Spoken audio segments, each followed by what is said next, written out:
எல்லாருக்கும் வணக்கம். இப்பொழுது பரபரப்பாக பேசப்படுகின்ற ஒரு விடயம் உயிர்த்த ஞாயிறு தாக்குதல் சம்பந்தமாக கோட்டாபாய முன்னாள் ஜனாதிபதி அவர்கள் விசாரித்த பின்பு சூடு பிடித்திருக்கிறது.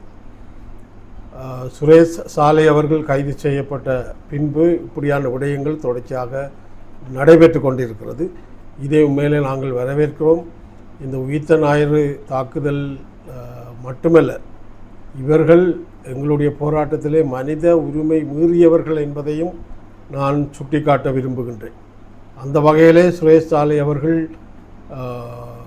இந்த உயிர்த்த ஞாயிறு தாக்குதலிலே சம்பந்தம் இருக்கின்ற ஒரு சூழலிலே விசாரிப்பதற்காக கைது செய்யப்பட்ட பின்பு அவருடைய விடுதலையையும் முன்னாள் ஜனாதிபதி கோட்டாபாய ராஜபக்சவின் வெற்றிக்கான உயிர்த்த ஞாயிறு தாக்குதல்கள் நடந்ததாக கூறப்படுகின்ற அந்த விடயத்திலே அவர் அழைக்கப்பட்டு விசாரணை செய்யப்பட்ட பின்பு இனவாதிகள் கொஞ்சம் பேர் அவர்களை காப்பாற்றுவதற்காக துள்ளி குதித்து கொண்டிருக்கிறார்கள்.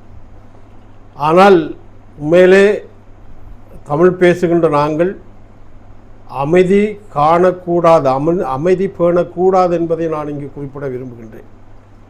இவர்கள் எங்களுடைய தேசத்தின் அழிவை இளைஞர்களுடைய விசாரணை என்ற பெயரிலே மிக மோசமான விசாரணைகளை செய்தவர்கள் என்ற அடிப்படையில் ஒரு ஜனாதிபதி வெல்வதற்காக ஒரு சமூகத்தை உயிர்த்த ஞாயிறு தாக்குதலிலே கிறிஸ்தவ சமூகம் மட்டுமல்ல, அந்தோனியார் தேவாலயத்திலே அந்த அந்தோனியாரை கும்பிடுவதற்காக சென்ற அனைத்து மதத்தினரும் படுகொலை செய்யப்பட்டார்கள்.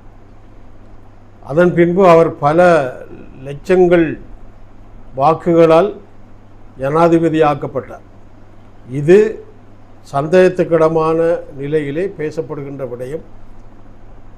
கடந்த அந்த சந்தர்ப்பங்களிலே முஸ்லிம் தீவிரவாதிகள் இதிலே பங்கு பெற்றுவதாக சொல்லியிருந்தார்கள். ஆனால் விசாரணையின் பின்புதான் தெரியும் என்ன அதில் இருக்கிறது என்று, பின்னணி என்னென்று தெரியும். ஆனால் என்னை பொறுத்த மட்டிலே தமிழ் பேசும் மக்களாகி நாங்கள் அமைதி காக்கக்கூடாது. இந்த இருவர்கள் மட்டுமல்ல, இனியும் மறைந்திருக்கின்ற அத்தனை பேரும் கைது செய்யப்பட்டு விசாரணை செய்யப்பட வேண்டும் என்ற கூக்குரலை, போராட்டத்தை நாங்கள் செய்தாக வேண்டும். தென்னிலங்கையிலே எங்களை அழித்தவர்களை காப்பாற்றுகின்ற ஒரு செயல்பாட்டை செய்கின்ற சிங்கள தேசம், அதற்கு நாங்கள் எதிர்மறையாக எங்களுடைய தமிழினம் இதற்கு இந்த விசாரணைக்கு ஆதரவாக குரல் கொடுக்க வேண்டும். மனித உரிமை மீறல் செய்தவர்களாக கருதப்படுகின்ற இந்த முன்னாள் ஜனாதிபதி கோட்டாபாய ராஜபக்ச, இன்னும் இப்பொழுது கைது செய்யப்பட்டிருக்கின்ற சுரேஷ் சாலை, இன்னும் எத்தனைய பேர்கள் கைது செய்யப்பட இருக்கிறார்கள் என்பது எங்களுக்கு தெரியாவிட்டாலும் இந்த விடயத்திலே நாங்கள் தமிழ் தரப்பு ஒற்றுமையாக இந்த விசாரணையை துரிதப்படுத்தி இதில் சம்பந்தப்பட்டவர்களை கண்டுபிடித்து தண்டனை கொடுக்க வேண்டும் என்ற ஒரு கோஷத்தை, எப்படி ஒரு கவிஞனை விடுதலை செய்வதற்காக நாங்கள் குரல் கொடுத்தோமோ, எப்படி எங்களுடைய காணிகள் அபகரிக்கின்ற இந்த முப்படைகளுக்கு எதிராக நாங்கள் குரல் கொடுத்தோமோ, அப்படியான ஒரு எழுச்சிமிக்க ஒரு குரலாக தமிழ் தேசம் மாற வேண்டும் என்பது என்னுடைய கோரிக்கை. ஆகவே இந்த விடயத்திலே நாங்கள் அமைதி காக்கக்கூடாது என்பது என்னுடைய கருத்தாக இருக்கிறது. ஆகவே இந்த உயிர்த்த ஞாயிறு தாக்குதலிலே சம்பந்தப்பட்டவர்கள் விசாரிக்கப்படுகின்ற போது வடக்கு கிழக்கிலே இனப்பிரச்சனை சார்ந்த விடயங்களிலே மனித உரிமை மீறல்கள் சம்பந்தமாகவும் இவர்கள் கருதப்படுகின்ற, இவர்கள் மீது விசாரிக்கப்படுகின்ற சூழலை உருவாக்க முடியும். ஆகவே இந்த விடயத்திலே தமிழ் தேசம் ஒற்றுமையாக மிக எழுச்சியான ஒரு போராட்டத்தை நாங்கள் தொடர்ச்சியாக செய்ய வேண்டும். இந்த உயிர்த்த ஞாயிறு தாக்குதலிலே விசாரிக்கப்படுகின்ற அத்தனை பேரும் உண்மையை கண்டறிந்து தண்டிக்கப்பட வேண்டும் என்ற ரீதியிலே நாங்கள் செயலாற்றுகின்ற போது வடக்கு கிழக்கிலே இனப்பிரச்சனை என்ற கோதாவிலே எங்களுடைய இளைஞர்களை சித்திரவதை செய்து இளைஞர்களை எரித்து சாம்பலாக்கிய இந்த மனித உரிமை மீறலாளர்கள் இதிலே கண்டுபிடிக்கப்படுவார்கள் என்பது என்னுடைய கருத்து. ஆகவே எங்களுடைய தேசம் இந்த இந்த உயிர்த்தனாறு தாக்குதலில் விசாரிக்கப்படுகின்றவர்கள் விசாரிக்கப்பட வேண்டும், காப்பாற்றப்படக்கூடாது என்பதை எழுச்சிமிக போராட்டங்கள் ஊடாக நாங்கள் செய்ய வேண்டும் என்பது என்னுடைய கருத்து. ஏற்கனவே நான் சொன்னது போல துரிதமான விசாரணை மேற்கொள்ளப்பட வேண்டும். அந்த விசாரணை ஒரு தீர்க்கமான ஒரு தீர்வை நீதிமன்றம் கொடுக்க வேண்டும். அதன் ஊடாக மனித உரிமை மீறல் சம்பந்தமாக இன்றைக்கு ஐநா சபை சொல்லுகின்ற விடயங்களிலே சாட்சிகளாக இந்த விடயங்கள் எங்களுடைய பக்கம் வருகின்ற வாய்ப்பு இருக்கிறது. ஆகவே அரசாங்கம் காலந்தாமதம் செய்வது போல சில விடயங்களை பார்க்கக்கூடியதாக இருந்தாலும் கூட இந்த விடயத்தை நான் வரவேற்கின்றேன். எதிரணியினர் தங்களுடைய பிரச்சனைகளும் தாங்களும் கைது செய்யப்படுவோமா என்ற ஒரு சந்தேகத்திலே இந்த கூக்குரலை இடுகிறார்கள். அது ஒரு அபாய கூக்குரலாகத்தான் நான் பார்க்கிறேன். அந்த வகையிலே அவர்கள் கூக்குரல் இடட்டும், சம்பந்தப்பட்டவர்கள் கைது செய்யப்பட வேண்டும். இந்த கூக்குரல் இடுப்பவர்களுக்குள்ளே இருப்பவர்களும் கைது செய்யப்பட வேண்டும். ஆகவே நான் சொன்ன விடயம், தென்னிலங்கையிலே இப்படியான ஒரு கூக்குரல் அவர்களை காப்பாற்ற வேண்டும் என்று ஒலிக்குமாக இருந்தால் அவர்கள் தண்டிக்கப்பட வேண்டும் என்று தமிழ் பிரதேசத்திலே வடக்கு கிழக்கிலே மிக பாரிய அளவிலே தமிழ் முஸ்லீம் மக்கள், தமிழ் பேசும் மக்கள் ஒன்றிணைந்து போராட்டத்தை மேற்கொள்ள வேண்டும் என்பது எனது கோரிக்கை என்பதை நான் இங்கே குறிப்பிட விரும்புகின்றேன்.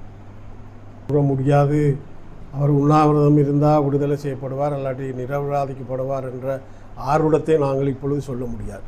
அவர் அப்படியே ஒரு அரசாங்கம் விடுதலை செய்யப்படுவார் என்றால் அந்த நேரத்திலே நாங்கள் கருத்து சொல்ல முடியும். ஆகவே என்னை பொறுத்த மட்டிலே விசாரணை என்பது நடந்து கொண்டிருக்கிறது. இதற்கான கருத்துக்களை நாங்கள் பாரியளவிலே நாங்கள் சொல்லாவிட்டாலும் உண்மையிலே இந்த விசாரணை நான் நினைக்கின்ற அரசாங்கம் ஒரு தத்துணிவோடு செய்கிறது என்பதுதான் என்னுடைய கருத்து. ஏனென்றால் கோட்டாபாய ஜனாதிபதி அவர்கள் விசாரிக்கப்பட்ட பின்பு மக்கள் ஓரளவிற்கு எழுச்சி அடைவது போன்று காட்டப்படுகிறது.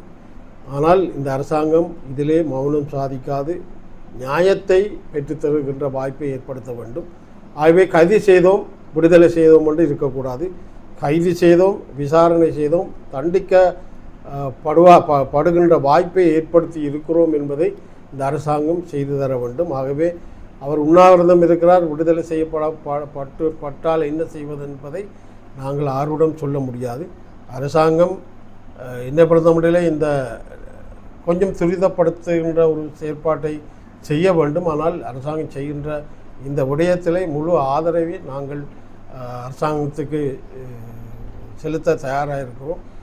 அந்த வகையிலே இந்த விடயத்திலே அரசாங்கம் துரிதமாக செயல்பட வேண்டும் என்பதுதான் என்னுடைய கருத்து. சுவிட்சர்லாந்துல வீடு வாங்க போறீங்க, இல்ல ஆல்ரெடி உங்களுக்கு அங்க வீடு இருக்குன்னா இந்த வீடியோ உங்களுக்காக தான். ஸோ ஸ்கிப் பண்ணாம ஃபுல்லா பாருங்க. ஒரு மனிதனுக்கு வீடு அப்படிங்கிறது ரொம்பவே அத்தியாவசிய தேவை. அத்தியாவசிய தேவைகள்ல முக்கியமான பங்கு வகிக்கிறதே இந்த வீடு தான். ஸோ அப்படி வீடு வாங்குறது விற்கிறது இது சம்பந்தமா உங்களுக்கு இருக்கிற நிறைய ப்ராப்ளத்துக்கு சொல்யூஷன் தர ஒரே இடம் தான் உங்கள் செல்வாசக். Your future our vision. இப்போ சுவிட்சர்லாந்துல வீட்டோட வட்டி விகிதத்துல நல்ல மாற்றம் வந்திருக்கு, நிறைய குறைஞ்சிருக்கு. ஸோ நீங்க ஏதாவது அக்ரிமெண்ட் போட்டு வச்சிருக்கீங்கன்னா இப்பவே அதை ரெனிவல் பண்ணி மாற்றி வச்சுக்கிட்டீங்கன்னா உங்களுக்கு நிறைய ப்ராஃபிட்ஸ் இருக்கும். ஸோ இது சம்பந்தமா உங்களுக்கு ஏதாவது அப்டேட்ஸ் வேணும், இந்த மாற்றத்துல உங்களுக்கு ஏதாவது டவுட் இருக்கு அப்படின்னா மறக்காம ஸ்கிரீன்ல தெரிய நம்பருக்கு கால் பண்ணுங்க. சுவிட்சர்லாந்துல நீங்க வீடு வாங்கணும் இல்ல வீடு விற்கணும், அந்த மாதிரி ஏதாவது உங்களுக்கு தேவைகள் இருந்தா மறக்காம எங்களை காண்டாக்ட் பண்ணுங்க. உங்களோட எல்லா தேவைகளையும் உங்க ஃபேமிலியில ஒரு மெம்பரா இருந்து நாங்க பார்த்து பண்ணி கொடுப்போம். இது உங்கள் செல்வாசக். இச்செய்திகளுக்கு பிரதான அனுசரணை செல்வாசோக் இமோபிலியன், சுவிஸ் நாட்டில் முன்னணி நிறுவனம். தொடர்புகளுக்கு 07951464428. வீடு வாங்க, வீடு கட்ட, வீடு திருத்த மற்றும் வீட்டுக்கடன். Your future our vision. இது போன்ற மேலும் பல முக்கிய சுவாரஸ்யமான செய்திகளை அறிந்து கொள்ள லங்காஃபோ யூடியூப் சேனலை சப்ஸ்கிரைப் பண்ணுங்கள். எமது செய்திகள் உடனடியாக கிடைக்க பெல் பட்டனை அழுத்துங்கள். அத்தோடு எமது செய்திகளை மற்றவர்களும் பார்வையிட ஷேர் செய்யுங்கள். நன்றி.